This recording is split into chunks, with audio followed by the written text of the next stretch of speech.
the family meeting called to confront me about my grandmother's missing money, my mother sat beside her own mother's wheelchair, took her hand, and said, "Ma, I'm so sorry. I didn't want to believe it either.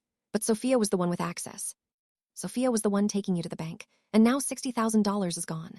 15 relatives stared at me like I was something scraped off a shoe. My grandmother, 91 and frightened, looked at me with the beginning of a terrible doubt. And I set my laptop on the table and said, "Before anyone says another word, let's watch the bank's security footage. All of it. Because the bank has cameras, Mom, and they've had them the whole time." My mother's hand went still on my grandmother's. Let me back up. Because to understand how a daughter came to sit in a room full of family and prove her own mother was a thief, you have to understand who my grandmother was to me and what my mother had always been. The year spent being framed for the one crime I would have died to prevent. My name is Sophia Reyes. I'm 36 years old, and my mother stole $60,000 from my grandmother, her own mother, over 2 years. And when the theft was discovered, she told the entire family it was me.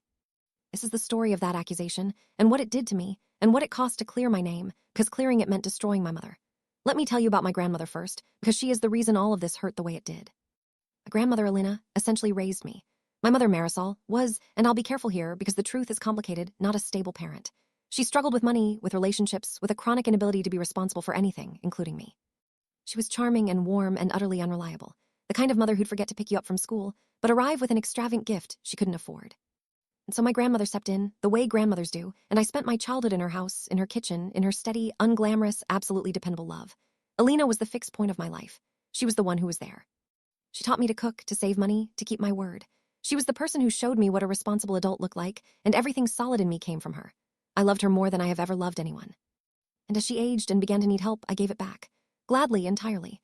By the time she was in her late 80s, my grandmother needed real support, help with her errands, her appointments, her finances, the ordinary tasks that get hard. And I was there. I took her to her appointments. I took her to the bank. I helped her manage the small, careful life she'd built on decades of frugality. Because my grandmother, who had never earned much, had saved with the discipline of the Depression raised, and had accumulated a modest but real nest egg. About $80,000, painstakingly saved over a lifetime of small paychecks and smaller expenses. That money was Alina's whole sense of security. She'd been poor young, and she'd spent her whole life making sure she'd never be poor old.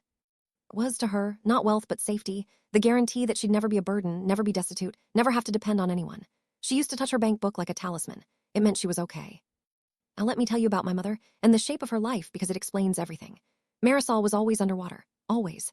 Bad decisions compounding, debts she never quite cleared, a life lived just beyond her means and just outside the truth.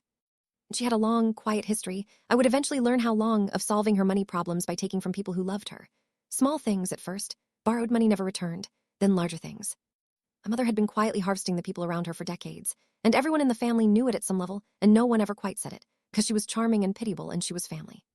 And in her mid-60s, with her options narrowing and her debts mounting, my mother looked at her own 90-year-old mother's $80,000, the safety Alina had spent a lifetime building, and she saw a solution. Here is how she did it, because it was patient and it was cruel.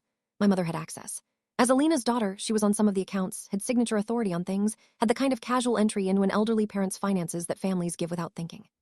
And over 2 years, she used that access to systematically drain my grandmother's savings. Withdrawals, transfers. She opened credit in Alina's name, a card, a line of credit, and ran them up. And she did it in small enough pieces, spread out enough, that a 90-year-old woman with fading eyesight and a lifetime of trusting her daughter never noticed. $60,000, over 2 years, gone. My grandmother's lifetime of careful saving, her safety, her guarantee that she'd never be destitute, spent by her own daughter on debts and disasters of her own making. And here is where it becomes monstrous, and where I enter the story. Because eventually, it was going to be discovered. And my mother, who is not stupid, never stupid, just bottomlessly self-serving, had prepared for that. She had, from the beginning, been building an alternative explanation. And the explanation was me, because I was the one who was visibly involved in my grandmother's life. I was the one taking her to the bank. I was the one helping with her errands, her appointments, her daily needs. An outside observer, to a family that mostly wasn't paying attention, I was the person with the most access, the most opportunity, the most obvious position to steal. My mother had been quietly seeing it for months before the discovery. Little comments to relatives about how Sophia handles all of Ma's money now, how she wondered sometimes if I was keeping track of things properly, how she'd noticed some things that didn't add up. She was laying the groundwork to blame me for her own theft, using my devotion to my grandmother as the very evidence against me. The discovery came when a bank flagged something and called my grandmother, and Alina, confused and frightened, called the family, and the money was gone. $60,000, and my mother, ready, immediately and tearfully pointed at me. I want to describe what that was like, because the $60,000 was almost the smallest part of it. The accusation was that I had robbed my grandmother, the woman who raised me, the person I loved most in the world. The family, fed my mother's version, and looking at the surface facts, which did indeed show me as the one with the most access, believed it. 15 relatives decided, within about a week, that I was a thief who had spent 2 years pretending to care for an old woman while draining her savings. Aunts I'd known my whole life stopped speaking to me. Cousins unfriended me. I became, overnight, the family monster, the granddaughter who robbed her own grandmother. And the worst part, the part I still can't fully put into words, was my grandmother's face. Because Alina, 91 and fading and confused, was being told by her own daughter that her beloved granddaughter had robbed her. And I watched doubt enter my grandmother's eyes. I watched the person who had been the fixed point of my entire life begin to wonder if I had betrayed her. That was what my mother did to me. She didn't just accuse me of a crime. She poisoned the one relationship that had made me who I was, and she did it while sitting beside my grandmother's wheelchair holding her hand. Let me tell you about the midpoint, the moment I nearly confessed to a crime I didn't commit, because it's the part that people find hardest to understand, and it's the truest thing in the story. For about 2 weeks, I considered taking the blame.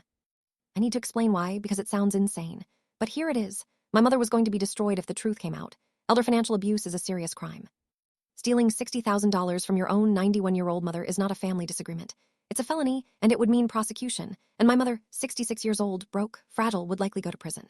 And I knew that. And I sat with the knowledge that clearing my own name meant putting my mother in prison, and some deep, trained, childhood part of me thought, maybe I should just take it. Maybe I should say I did it.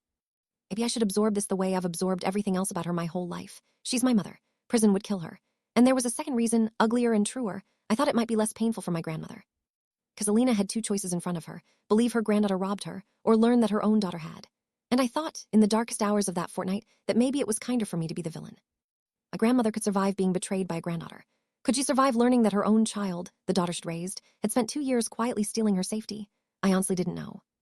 And I loved my grandmother enough to consider carrying my mother's crime forever if it spared Alina that. What pulled me back was Alina herself. Because in one of her lucid stretches, she had them, real ones. The fog came and went, my grandmother asked to see me alone. And she took my hand, and she looked at me with the eyes that had watched over my whole childhood, and she said, "Sophia, tell me the truth. Did you take my money?" And I said, "No, Abuela, I didn't." And she was quiet for a long moment, and then she said something that reorganized everything. "I didn't think so, but somebody did. And if it wasn't you, then it was somebody, and that somebody is still out there, and they're going to keep doing it to me or to someone else. Sophia, I'm 91. I don't have much left to protect. But I raised you to tell the truth, and I need you to tell it now, even if it's ugly, especially if it's ugly. Don't you dare protect anybody from the truth on my account. I'm old, not fragile. Find out who did this." She knew. I think on some level, she already knew. And she was giving me permission, no, an instruction to stop protecting my mother. My 91-year-old grandmother was tougher than I was, and she was telling me that being spared the truth was not a kindness she wanted. So I stopped considering the confession, and I started building the case. Here is what I did, and this is where the whole thing turned, because my mother had made a fatal assumption. She assumed that because the surface facts pointed at me, no one would ever look beneath them. First, I got the complete records. Every account, every statement, every transaction across the full 2 years. A grandmother authorized it, in her lucid window, and I pulled the entire financial history, which my mother had never expected anyone to actually do, because she'd assumed the family would simply accept the obvious story and never audit anything. And the records told a completely different story than the one my mother was selling. Because here's what the transactions actually showed. The withdrawals and transfers correlated precisely with my mother's life. Not mine. When my mother had a crisis, money left Alina's account. A credit opened in Alina's name had been used at places and for things that traced to my mother's life, not mine. And the timing was the killer, the specific dates. Which brings me to the subplot that broke the case. The bank teller, a woman named Prudence. Because I went to my grandmother's bank branch, the one I'd taken her to for years, and I asked to speak with someone about the transactions. And I met with the branch manager and a longtime teller named Prudence who'd known my grandmother for a decade. And when I explained the situation, Prudence's face changed and she said, "Wait, you're Sophia. You're the one who brings her in on Thursdays." And I said yes. And Prudence said, "Honey, you're not the one taking her money. I know exactly who's been taking her money. It's the other one, the daughter. She comes in alone." Prudence had noticed. Of course she had teller's notice. She'd watched over 2 years a pattern that had bothered her. The elderly woman who came in with her granddaughter, sweet and careful, small, ordinary transactions. And the same woman's daughter, coming in alone, without her mother, making withdrawals and transfers. Prudence had wondered. She'd even flagged it once internally, and it had gone nowhere. And she remembered. She remembered specific days, specific transactions, specific times when my mother had come in alone to move money out of an account belonging to an old woman who wasn't there. And then the branch manager said the sentence that ended everything. "You know we have security footage. We retain it. If specific transactions are in dispute, there's a process. The account holder can request review. We have cameras on every teller window." The bank had cameras. For 2 years, my mother had walked into a bank branch and drained her mother's savings, standing in front of a camera every single time. She'd been so focused on constructing a story that pointed at me that it had never occurred to her that the truth was being recorded, continuously, by a machine that didn't care about her story.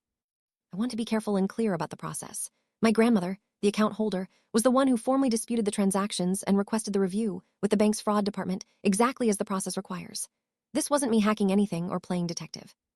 It was an elderly woman formally reporting that money had been taken from her accounts without her authorization, and a bank doing what banks do when that happens: investigating, pulling records, reviewing footage of the disputed transactions. And what came back was total. The footage showed my mother, repeatedly. For 2 years, coming in alone without my grandmother, executing the transactions that had drained the account. Not me. Never me. On the dates in question in the disputed transactions, it was Marisol, every time in front of a camera she'd never thought about, robbing her own mother. Let me tell you about the meeting. My mother called it. That's the part that still astonishes me. She called a family meeting to formally confront me, to consolidate the accusation, to have the family collectively condemn me, and I suspect, to pressure me into accepting blame and quietly making restitution. She was that confident. She built the story so well that she brought 15 relatives together to watch her finish me. She sat beside my grandmother's wheelchair. She took Alina's hand, and she said, "Ma, I'm so sorry. I didn't want to believe it either, but Sophia was the one with access.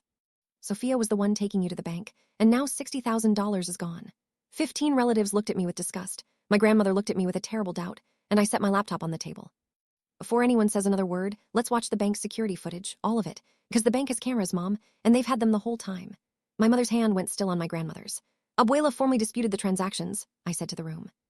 As the account holder, that's her right, and she did it herself, and the bank's fraud department investigated. They pulled the records and the footage for every disputed withdrawal and transfer over 2 years.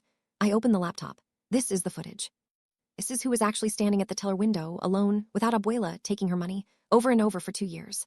And I played it, and there was my mother. Again and again and again, on date after date, alone at the window, draining her mother's savings while I was at work, while I was elsewhere, while I was on several of the dates, visibly documented somewhere else entirely. The room made a sound I've never heard before and hope never to hear again. "And here's Prudence," I said, "the teller who's known Abuela for 10 years. She's prepared to say what she told me, that I brought Abuela in on Thursdays for small, ordinary transactions, and that the daughter came in alone repeatedly to move money out. She noticed. She wondered. She even flagged it once. And here are the account records showing every withdrawal correlated with Mom's crises, not mine. And the credit opened in Abuela's name, used for Mom's life, not mine. I looked at my mother. You spent 2 years stealing your own mother's safety. $80,000 she saved over a lifetime because she was poor young and swore she'd never be paroled. You took 60 of it. And then, when it was discovered, you sat beside her wheelchair, held her hand, and told her that the granddaughter who raised her back, the one who takes her to her appointments, who she raised, who loves her more than anything, was the thief. You didn't just rob her. You tried to take me from her too. You tried to make a 91-year-old woman spend her last years believing her granddaughter betrayed her, so you wouldn't have to face what you did. And my grandmother, my 91-year-old grandmother, fading, frail, and at that moment absolutely lucid, turned her head slowly and looked at her daughter and said one word. Marisol. That was all, just her name. And my mother broke apart entirely, because there is no defense against your own mother saying your name in that voice. Here's how it ended, and it ended the way it had too, which was terribly. The truth was undeniable: footage, records, teller testimony, timeline. My mother had no defense at all, because you cannot argue with a camera. And the case became what it legally was: elder financial abuse, a serious felony, $60,000 stolen from a 91-year-old woman by her own daughter over 2 years. I want to be honest about the aftermath, because it's not clean and I won't pretend it is. My grandmother had to decide what to do. It was her money, her daughter, her choice. And Alina, tougher than all of us, chose to pursue it. She'll do it to someone else, my grandmother said. She's done it her whole life and everyone always protected her, and look what it made her. No more protecting. My mother faced real consequences, real legal ones, and I'm not going to detail them because it's my family's private grief. But she faced them, and I was the one who set it in motion, and I live with that. Some of the money came back. Restitution, recovery, what could be clawed from a woman with nothing? Not all of it. My grandmother's lifetime of careful saving is diminished forever, and no verdict gives back the 80,000 or the 2 years or the safety she'd built her whole life to have. The family reckoning was its own thing. 15 relatives who condemned me within a week had to sit with the fact that they'd believed a woman with a lifetime pattern of taking from people over a granddaughter, with a lifetime pattern of showing up. Some apologized, genuinely, and I forgave them, because my mother's convincing and the surface facts had genuinely pointed at me, and I understand how it looked. Others couldn't face me, because to face me was to face their own eagerness to believe the worst about the one who was actually there. I let those go. Prudence, the teller, I sent flowers to, and thanked properly and still visit. She was a stranger who'd noticed something wrong and remembered it, and her memory and her willingness to say it out loud saved my life. That's not an exaggeration. A bank teller who paid attention for 10 years is the reason I'm not the family monster forever. My grandmother lived 2 more years, and I want to tell you the best thing in this whole story, which is what she said to me a few months after all of it in one of her clear windows. She said, "Sophia, I'm sorry I doubted you." For a few days there, I doubted you, and I've been carrying that. And I told her it was okay, that it wasn't her fault that her own daughter had done that to her. And she shook her head and said, "No, listen, I want you to know something. Those days I doubted you were the worst days of my life, worse than losing the money. Losing the money just made me poor. Doubting you made me alone." She squeezed my hand. "You gave me back both. The money doesn't matter. You gave me back you." I cared for her to the end. She died in her own home with her own things, with me holding her hand, which is exactly what my mother's scheme would have stolen from both of us. Because if I'd taken the blame, or if the lie had held, my grandmother would have died believing her granddaughter robbed her, and I would have been exiled from her last 2 years. My mother tried to steal not just Alina's money, but Alina's last years of love. The camera stopped her. My mother and I do not speak. There's nothing to say. She has never truly apologized. Even at the end, her framing was that she'd been desperate, and that I'd chosen a bank over my own mother. I have made my peace with the fact that the woman who gave birth to me was willing to let me be destroyed rather than face what she'd done. That's a specific grief that doesn't resolve. It just becomes part of your furniture. My mother stole $60,000 from my 91-year-old grandmother, her own mother, and then told 15 relatives that I did it, because I was the one who was actually there, and being there was the only evidence she needed to make me look guilty. She built the perfect story, the devoted granddaughter with all the access. It was airtight, in the way lies are airtight when everyone's willing to believe them. She just forgot that the truth doesn't need anyone to believe it. It only needs to have been recorded. The bank had cameras. For 2 years, while she constructed a story that pointed at me, a machine in the corner of a bank branch was quietly, indifferently filming the truth. She never thought about it once. She was so busy building a lie for people that she forgot the world doesn't only contain people. It contains records. It contains tellers who notice. It contains 91-year-old women who are old, not fragile, and who will look you in the eye and say, "Don't protect anybody from the truth on my account." I didn't clear my name by convincing anyone. I cleared it by finding the place where the truth had been sitting all along, patient and unarguable, waiting for someone to finally go look. And the thing I got back wasn't my reputation. It was my grandmother's face in her last 2 years, looking at me with no doubt in it at all. The money doesn't matter. She gave me back me too.